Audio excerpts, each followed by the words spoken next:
Bienvenue sur Das Polémique. Aujourd'hui, petite vidéo dans laquelle j'ai plusieurs séquences à vous montrer. On va parler de Bassem Braïki, des identitaires de Lyon, rapidement de l'attentat contre une synagogue qui a eu lieu à la Grande Motte et de l'allocation de rentrée scolaire, sans oublier l'affaire Maman Mimi. Mais on va commencer par l'hypocrisie autour de Cyril Hanouna. Si vous ne saviez pas, le père d'Hanouna est décédé et certains ont exprimé le fait que c'était une nouvelle dont il se fichait royalement. Chose que je ne cautionne absolument pas parce que si tu t'en fiches, au pire tais-toi. Mais certains hypocrites ont défendu Hanouna comme si c'était un saint dans le respect du deuil des gens, alors que pas du tout. Rappelez-vous. Qu'avant de mourir, il avait projeté d'enregistrer un album et que cet album, il n'a pas pu l'enregistrer parce qu'il est mort. Ah, c'est pas moi. C'est pas moi non plus. Ça, c'est horrible. Ah, c'est pas moi. Cucumbé fait quelque chose. Cucumbé réagit. C'est Cucumbé, je suis désolé. Demandez à Cucumbé de En fait, c'est Cucumbé qui fait... voilà, parce qu'ils le connaissent tous. Hein. Et donc, Francis, oui. Et donc, J'étais en train de parler... Je suis Universal, en plus, c'est la maison. Voilà. Oui, j'étais en train de parler de la mort d'un grand monsieur qui s'appelle Léo Ferré. Bah oui, bah oui. Je veux dire, ça peut être bien aussi à ce moment-là que tu m'écoutes et oui, je t'écoute. au lieu de rire, au moment où je parle de la mort de quelqu'un. Ça va, je t'écoute. Oui. Et là, un fou rire, c'est bon, Francis. C'est la dernière. C'est la dernière. Donc tu vas faire un album...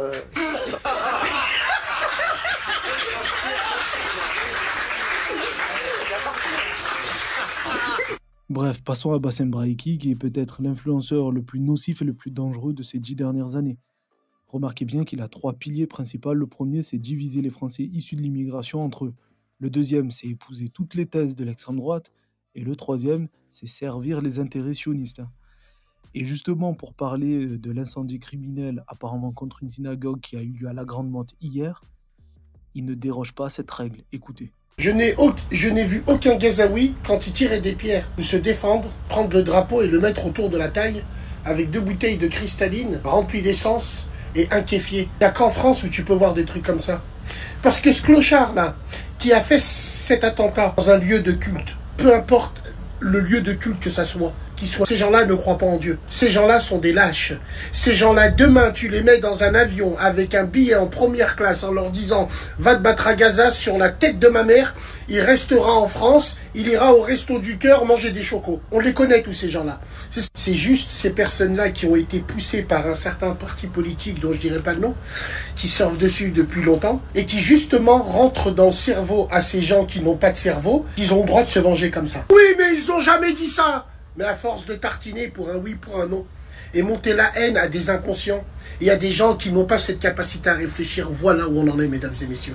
À peine l'incendie éteint, il a dégainé son téléphone pour valider la thèse des médias sionistes, alors que de grosses zones d'ombre planent encore sur cette affaire. Mais on en parlera plus longuement dans la prochaine vidéo. Et en plus, il en profite pour valider discrètement la thèse de l'extrême droite disant que noir et arabe égale terroriste, égale assisté qui profite des aides et en plus manipulé par la France insoumise. Donc là, on valide le sionisme, on valide l'extrême droite, ça c'est bon. Il faut quand même diviser les Français issus de l'immigration entre eux. Et il l'a fait cette semaine. Il a posté une vidéo pour détourner l'attention de la polémique où il appelait à pendre des noirs sur des lampadaires. Les gars, wesh. Dans Snap, on a quoi? On a que des Algériennes, des Marocaines. On a que ce genre de pub. On n'a pas d'autres. Il y a vas-y d'autres. Les plus grosses. Hein, les mecs, regardez votre Snap, c'est quoi? Marocain qui va s'approcher de moi, au nom de Dieu, je vais le boxer. Au nom de Dieu, je vais le tuer. Après la fête, il y a toujours la gueule de bois. Et le temps donne raison à chaque fois. On va mettre cette vidéo sur Twitter. Et on va demander si on peut déposer plainte pour insulte publique envers des femmes suivant leur origine et leur ethnie. On verra si les Maghrébins soumis écriront au procureur sous l'article 40. Regardez comment il est content, c'est incroyable. Il poste une vidéo avec des propos répugnants, vraiment, datant d'il y a 2 ans, et il compare ça à son entreprise méthodique depuis presque 10 ans pour créer une guerre entre les Français noirs et les Français d'origine maghrébine. Et tout ça sous couvert de défendre la communauté maghrébine de France. Ok, mais bizarrement, il dit rien sur les fachos de Lyon. Pourtant, il y a un nid qui fait des dingueries là-bas. Et donc, j'imagine que pour certains et certaines qui suivent ce que fait l'extrême droite et ses groupuscules, vous savez que donc, dans le quartier du Vieux-Lyon, il y a un local qui abrite des groupuscules d'extrême droite qui sont les Remparts, Jeunesse Identitaire. Dans ces locaux, qu'est-ce qu'ils font? Ils se forment, ils s'entraînent aussi, puisqu'ils ont une salle de boxe au sous-sol. Ils s'entraînent à faire quoi? À faire ce qu'on appelle des ratonnades. Les ratonnades, c'est-à-dire que, et surtout c'est les soirs de match de foot, avec 2-3 pintes dans le nez, ils descendent dans les quartiers populaires de Lyon pour aller taper des personnes qui sont racisées. Voilà, ça c'est la violence de l'extrême droite très concrètement. Et Bassem, il a jamais rien dit de négatif sur eux. Alors que ces identitaires-là sont coutumiers des ratonnades envers les Maghrébins. Même BFM en a parlé. 3 jours après notre interview, ces 2 jeunes hommes sont agressés par des membres des Remparts, aujourd'hui en prison. Leur coup aurait pu être mortel. Encore sa mère. Je crois que je vais finir à l'hôpital encore une fois. Quand nous les retrouvons chez eux, juste après l'agression, Riyad et Ryan sont traumatisés. Les 2 jeunes hommes d'origine algérienne et antillaise ont reçu 12 coups de couteau. Voilà pourquoi je parle d'hypocrisie. Parce que parmi les suiveurs de Bassem, et je le vois sur les réseaux, il y a des sympathisants de l'extrême gauche. Et ces gens-là, malgré eux, ils valident le poncif des fachos, disant qu'ils sont d'extrême gauche en France, mais d'extrême droite au bled. Voilà. Bref, passons à un autre agent de la division qui, lui, au moins, ne cache pas son sionisme maladif. Vous voyez, il s'agit de Simon Mousse.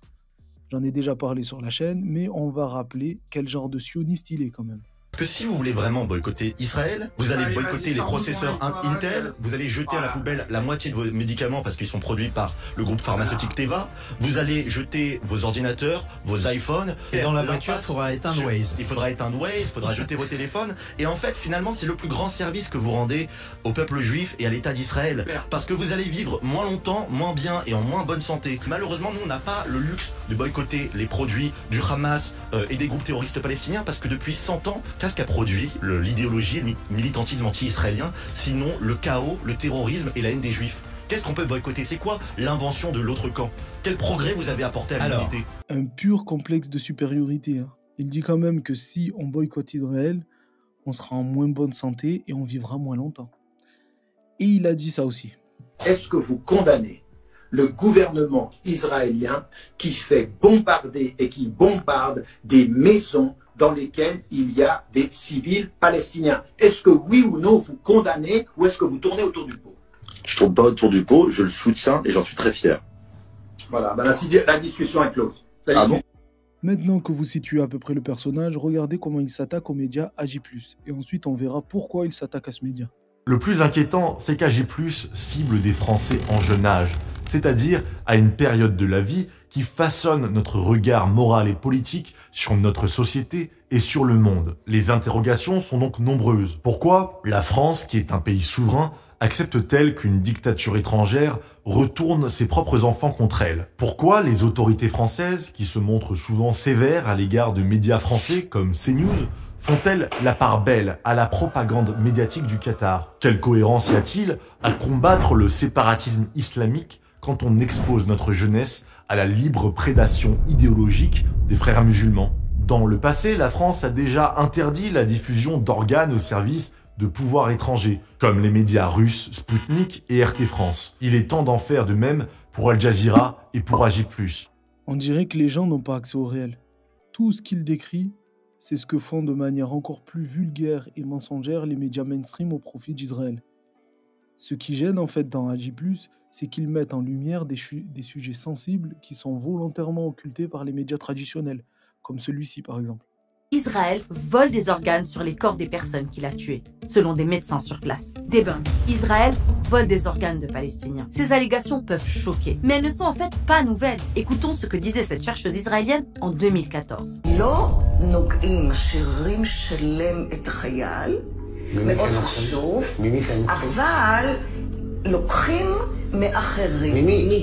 Mera Weiss a dit qu'entre 1996 et 2002, elle a vu des organes être extraits de corps de Palestiniens morts à des fins de recherche médicale dans les universités israéliennes. Les organes étaient ensuite transplantés dans les corps de patients israéliens dans leurs établissements médicaux. Et Mera Weiss n'est pas la seule israélienne à confirmer que cela s'est produit. En l'an 2000, Yehuda Hiss, l'ancien chef pathologiste du seul institut médico-légal israélien, a dit que lui et son équipe avaient prélevé des organes sur les corps de 125 Palestiniens morts sans permission.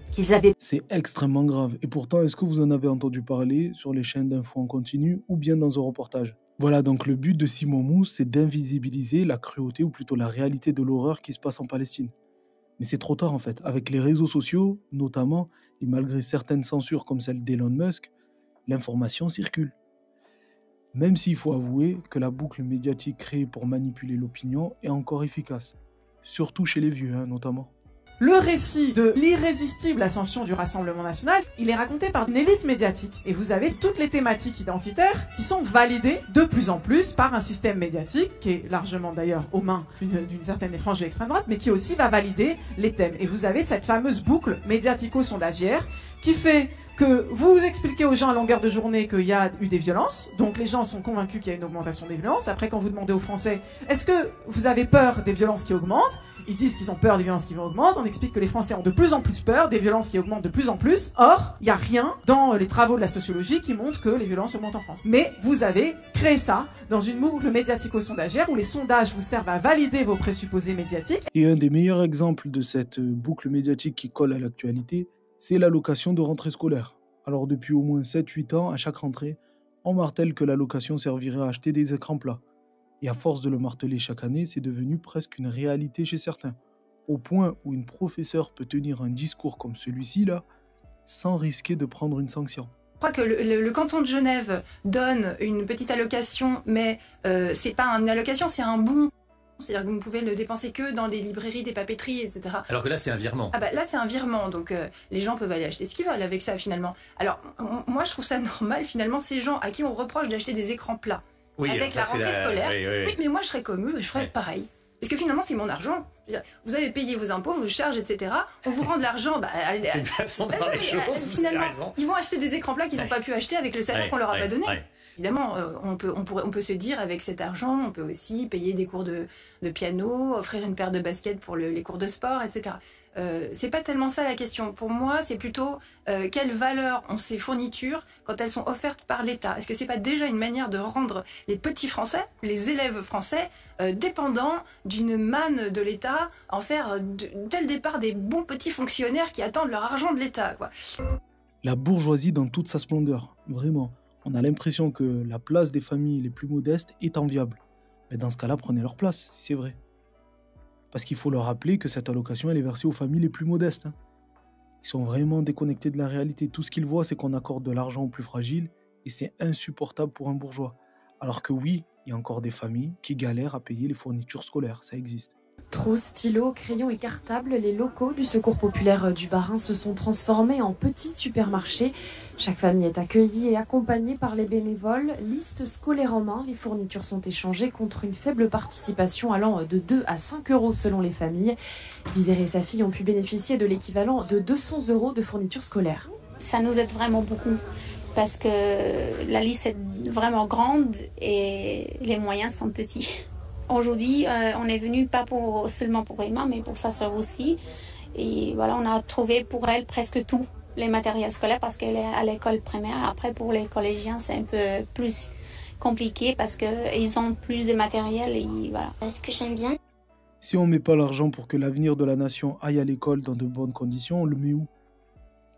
Mais c'est le rôle de la boucle médiatique de faire en sorte, par exemple, de parler de certains sujets, futiles, et pas d'autres. Par exemple, est-ce que vous entendez parler des problèmes d'accès à l'eau potable de nos compatriotes des Antilles? Pratiquement jamais. Ou bien des prix exorbitants qu'ils peuvent retrouver dans les grandes surfaces. Pourtant, c'est un problème bien plus important que l'allocation de rentrée qui servirait soi-disant à acheter des écrans plats. Tout le monde parle de la vie chère en Martinique et en Guadeloupe. Là, je suis au Carrefour Market du François en Martinique, on va voir un peu les prix. Donc déjà, à l'entrée, on peut voir qu'ils ont fait une liste des boucliers des prix. Donc apparemment, c'est une liste de 72 produits qui ont un prix bloqué, avec plusieurs catégories, des choses de première nécessité, avec voilà, le prix maximum. On va voir en rayon ce que ça donne. Alors, le premier truc choquant que je vois dans le rayon des 4K, c'est ça les gars. 8,81 €, 13,55 € le kilo pour un gâteau 4K. J'ai jamais vu ça. Là, on peut voir aussi des Activia, 8,35 €. Bon, il y en a 16, mais 8 € les 16. Ce que Toi, tu te vois acheter un beurre à 8,50 €. 8,50 €. Est-ce que tu... C'est du délire, des yaourts et du beurre à 8 €. On est où là? Donc je veux bien que mes impôts servent à l'allocation de rentrée scolaire, mais aussi à aider nos compatriotes des Antilles à accéder à l'eau potable ou à avoir des prix un peu moins indécents dans leur supermarché. Et donc cette hypocrisie est parfaitement symbolisée par le cas de Laurent Wauquiez, qui il y a quelques semaines voulait retirer le logement social aux chômeurs. Traduit par toute une série de mesures. Pour vous donner un exemple très clair, aujourd'hui, dans l'accès au logement social, le travail ne fait pas partie de la dizaine de critères qui permettent d'accéder à un logement social. Et donc très clairement, on a abouti à créer un système social qui a maintenant la tête à l'envers et dans lequel le travail n'est plus la pierre de touche, la fondation du fonctionnement de notre pays. Et ça, c'est la première injustice. Le discours bourgeois de dire « ils ont qu'à se bouger le cul et trouver un taf ». Ok, mais commencez déjà par vous. Parce que Wauquiez, quelques jours après, il s'est fait attraper pour ses frais de repas indécents. Un dîner en tête-à-tête et une facture pour le moins salée. 1248 €. C'est l'un des nombreux repas qui a fait tiquer la Chambre régionale des comptes. Dans un rapport dévoilé par nos confrères du Dauphiné Libéré, la juridiction financière pointe du doigt différents dîners du président de la région Auvergne-Rhône-Alpes. Des rencontres entre Laurent Wauquiez et des personnalités politiques à Paris qui auraient coûté aux contribuables près de 77 000 € en 2022, 46 000 € l'an dernier. Le tout fraîchement élu député Les Républicains de la Haute-Loire a indiqué au journal régional qu'il allait assurer à titre personnel le remboursement des sommes excessives. C'est qui l'assisté maintenant? Et en plus, c'est avec notre argent. Donc il donne des leçons alors que lui, il se fait des festins avec notre argent. Et ça n'a pas fait l'objet d'une boucle médiatique, bizarrement. Bref, et pour finir, je voudrais partager le cas de cette dame qui a été violemment agressée et mutilée par des racistes. Une affaire qui a été totalement ignorée par les médias. Le 30 juillet 2024, une dame âgée de 57 ans qu'on appelle Maman Mimi a subi une violente agression raciste. Que s'est-il passé? Elle travaille comme femme de ménage à la mairie et ce jour-là, comme à son habitude depuis des années, elle se gare sur la même place de parking. Elle commence à travailler à 6 h du matin et devait terminer à 14 h. Vers 11 h, alors qu'elle était en train de nettoyer les vitres depuis l'extérieur, une femme blanche avec son bébé lui intime l'ordre de bouger sa voiture pour qu'elle puisse elle-même s'y garer. Maman Mimi lui répond que cette place est attribuée à personne et qu'elle termine de travailler à 14 h. 45 minutes plus tard, la femme blanche revient à la charge et demande sèchement à Maman Mimi pourquoi est-ce qu'elle n'avait toujours pas bougé. Elle lui répond la même chose, qu'elle termine à 14 h. Face à son refus, le compagnon de cette dame, un homme blanc, sort de la voiture, s'approche de Maman Mimi. Le ton commence à monter avec le traditionnel « retourne dans ton pays », etc. Maman Mimi était accompagnée d'une collègue à elle et sa collègue s'est insurgée en disant que cet homme n'avait pas le droit de tenir de tels propos et que s'il continuait, elle allait appeler la police. Suite de quoi, l'homme ouvre violemment la portière contre Maman Mimi, la fait tomber par terre, lui assène de coups de pied, de coups de poing, la menace d'un couteau au niveau de la gorge en tenant ses propos « Je vais te marquer, sale négresse ». Je vais te marquer, vous avez la ref, comme du temps de l'esclavage. Comme Maman Mimi se débattait de toutes ses forces, le coup de couteau a fini par atterrir sur son front, où elle a été profondément blessée. Face à cette scène, un autre homme est sorti de la voiture de ce couple pour aller dire à Maman Mimi que ce qui lui arrivait était bien mérité. Le couple et l'homme qui l'accompagnait décident de fuir la scène de l'agression. La femme prend la voiture et récupère les hommes un peu plus loin dans la rue. Maman Mimi a eu le temps de noter la plaque d'immatriculation pendant que sa collègue appelait les secours. Suite à cette violente agression, Maman Mimi, dans son bon droit en tant que victime, décide d'aller porter plainte. Sa fille, Jessica, fait une vidéo puis la poste sur les réseaux sociaux pour dénoncer ce qui est arrivé à sa mère. La vidéo fait alors des millions de vues et le lendemain, la police les contacte. Maman Mimi, à ce moment-là, pensait qu'ils avaient sûrement déjà retrouvé les agresseurs, mais arrivé sur place, l'officier de police judiciaire l'accuse d'avoir menti. La police l'accuse d'être elle-même à l'origine de l'agression et d'avoir agressé ce couple de blancs et leur enfant. Désabusée, totalement désorientée par la manière dont elle est traitée par l'OPJ, elle se met à crier et son mari qui l'accompagnait, en entendant la détresse de sa femme, décide de quitter les lieux avec elle, en disant à la police qu'il ne parlerait plus sans la présence d'un avocat. De retour chez eux, la police commence à harceler par téléphone Maman Mimi en lui disant de revenir pour changer sa déposition. Jessica, la fille de Maman Mimi, contacte un avocat, mais 30 minutes plus tard, 3 voitures de police et 11 policiers embarquent Maman Mimi pour la placer en garde à vue. Étant donné qu'elle refusait de changer sa déposition et de parler sans avocat, Maman Mimi a subi une pression folle de la part de la police pendant 22 heures et pendant 22 heures, elle a tenu bon. J'ai oublié de dire, lorsque la police est arrivée pour embarquer Maman Mimi, telle une criminelle, l'avocat leur a dit que c'était pas nécessaire, que c'était une dame âgée de 57 ans, qu'elle allait aller nulle part. L'OPJ a répondu, on n'est pas aux États-Unis ici, on arrête les gens comme on veut. Voilà, donc essayez de faire le plus de bruit possible pour que cette affaire ne soit pas enterrée. Dites-moi ce que vous pensez de cette vidéo dans les commentaires. N'hésitez pas à vous abonner, mettre un plus et nous rejoindre sur X. Je vous donne rendez-vous demain avec une vidéo sur l'incendie de la Grande Motte et le pressing fait à la gauche. En attendant, prenez soin de vous, respirez un bon coup. Dans tous les cas, on est ensemble. Ciao!